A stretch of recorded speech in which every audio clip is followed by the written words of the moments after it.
So much so that the aircraft manufacturer's approach is to design the pilot out of the cockpit. This, the first fully automated plane, was flown by a computer.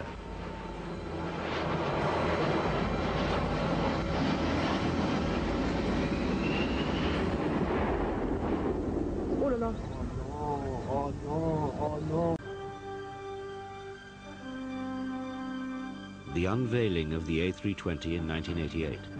Although in name a European plane, hence the presence of the royal couple, the Airbus is essentially a French creation.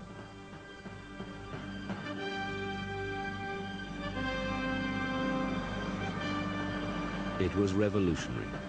The A320 was the first civilian fly-by-wire aircraft. Traditionally, a pilot had direct control over his plane by means of cables or hydraulics linked directly to his control column. But in the A320, it was all done electronically. The pilot would feed instructions to a computer, and it would fly the plane. The pilot would simply monitor the computer. 80 knots, thrust. Electronic displays dominated the new so-called glass cockpit, and the control column was replaced by a side stick, similar to those on a computer game. B1. Computers were cheaper. They saved one man in the cockpit and could manage fuel more efficiently. And they were safer. They would review the pilot's actions and refuse what they considered to be dangerous maneuvers.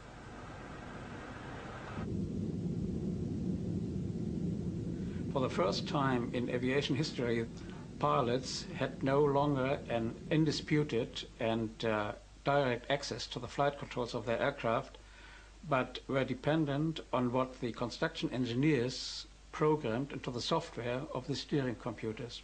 The manufacturer defined what pilot input would be adequate and safe. And this design philosophy was the first step to the elimination of the pilot. The A320 was cutting-edge technology, now to be seen on all the latest American jets. But it aroused suspicions amongst traditional stick and rudder men. Heino Caesar was Lufthansa's chief safety pilot. He was unimpressed by the computerized controls, especially the so-called side stick. And the pilot can place his hand on that stick, and he can't feel how the autoflight system is steering his aircraft. Boeing, much more conventional, pilot-centered, still puts the old-fashioned control column between the pilot's legs, and he doesn't have to look at his artificial horizon, he doesn't have to look at his instruments, he just places the hand on the control column, and he looks outside or talks with the stewardess or talks with somebody else or something like that, and he knows just by placing the hand on the control wheel exactly what his aircraft is doing. Everything. And in these advanced aircraft, you can't feel it anymore. You are restricted to your highly claimed optical channel. You have to pick up everything optical. You can't hear anything, you can't smell anything, you can't feel the thing. You have to look at some instruments.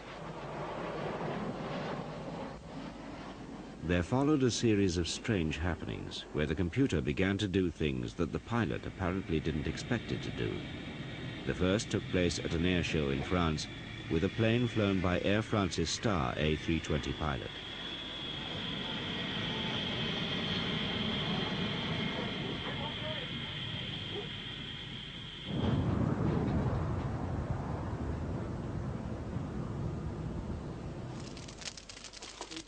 Pilot error, concluded the official report into the accident. The plane was flying too low. The pilot, who survived, unlike 3 of his passengers, claimed that he'd tried to climb, but that the computer had wanted to land, and the computer had won.